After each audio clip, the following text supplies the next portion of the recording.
exposures. Now this will depend on the multiple factors. X-ray tube produce heat at a target while operating. This heat need to be dissipated.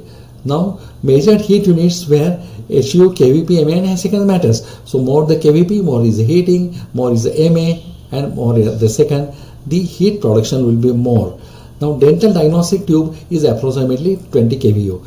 They are small tubes, they need less exposure and you have got limitations on that.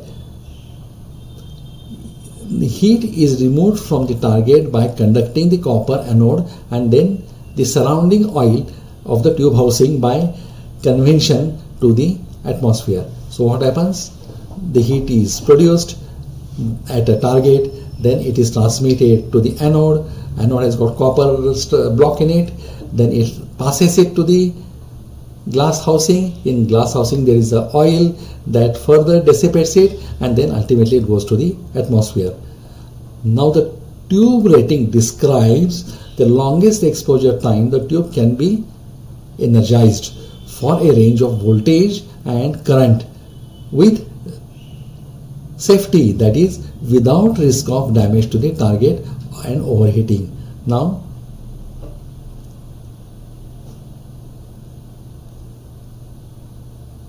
whenever you need a higher exposure, the intraoral tube has got limitations, so always go for the extraoral which has got higher heat dissipation.